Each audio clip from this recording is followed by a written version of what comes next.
Hello बच्चों, let's read the question which says that who proposed Rivett-Popper hypothesis? Explain the same. हमें बताना है किसने Rivett-Popper hypothesis दी थी और उसे explain करना है. Here the key concept for this question is Rivett-Popper hypothesis. Rivett-Popper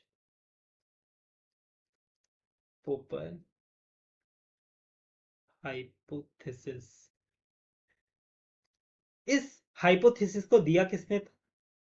इसे दिया था पॉल एरलिख ने. पॉल एरलिख. अब इस हाइपोथेसिस में था क्या, इसे एकदम आसान भाषा में समझते हैं. इसमें इन्होंने बताया था पॉल एरलिख ने कि ये जो रिवेट है, रिवेट को मान लीजिए कि वो स्पीसीज है. अब अज्यूम करिए कि ये जो रिवेट हैं ये किसके हैं? एक एरोप्लेन के रिवेट हैं, एरोप्लेन के हैं. अब जब आप देखते हो कि कुर्सी, विंडो, हर चीज उसमें किससे टाइट करी गई होती है? रिवेट से टाइट करी गई होती है ना. अगर उसमें पैसेंजर आते हैं और उसके हर एक रिवेट को ढीला करके उसे घर लेकर चले जाते हैं तो क्या होगा? धीरे धीरे क्या होगा? शुरुआत में तो कुछ नहीं होगा प्लेन को, पर धीरे धीरे क्या होगा? उसके पुर्जे जो होंगे वो हिलने लगेंगे. और कई बार क्या होगा, किसी पैसेंजर ने किसी इंपॉर्टेंट मशीन का रिवेट निकाल लिया तो उससे क्या होगा? ऑब्वियस सी बात है, प्लेन क्रैश कर सकता है या कुछ डेंजरस सिचुएशन आ सकती है. तो उसी तरीके से इन्होंने बताया है कि स्पीसीज एग्जैक्टली जैसे रिवेट है एरोप्लेन में, वैसे ही स्पीसीज है अर्थ के लिए. आप धीरे धीरे स्पीसीज को अगर एलिमिनेट करोगे तो उससे क्या होगा? अर्थ एक दिन डिस्ट्रॉय हो जाएगा. जैसे एरोप्लेन डिस्ट्रॉय हो गया वैसे ही अर्थ भी डिस्ट्रॉय हो जाएगा.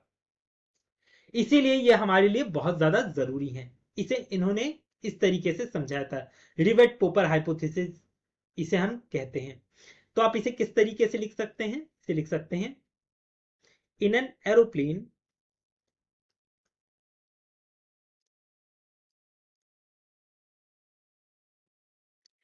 ऑल. ये एरोप्लेन किस चीज को डिपिक्ट कर रहा है? ये एक इकोसिस्टम को डिपिक्ट कर रहा है.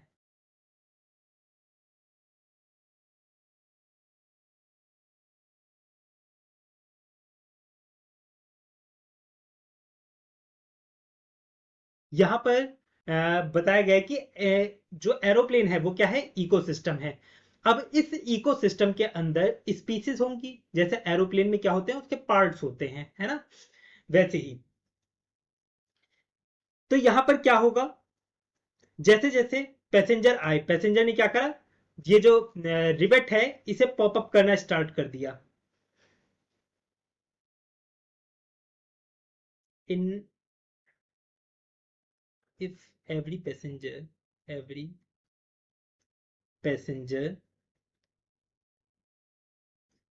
started popping rivet to take home, to take home. तो इससे होगा क्या? इससे ये होगा कि इट में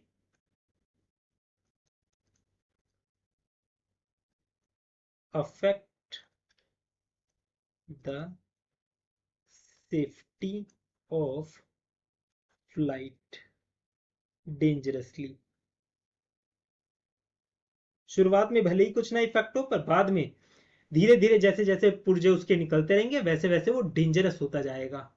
सेम एग्जैक्टली उसी तरह क्या है, it may affect the safety of flight dangerously over a period of time, over a period of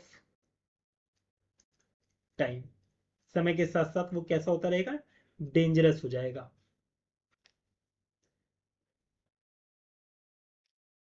तो इसे ही हम बोलते हैं रिवेट पोपर हाइपोथेसिस. एरोप्लेन हमारा इकोसिस्टम को डिपिक्ट कर रहा है, इसे अंडरलाइन कर देते हैं, हाईलाइट कर देते हैं. और वहीं रिवेट स्पीसीज को डिपिक्ट कर रहा है. I hope you understood it well. Best of luck.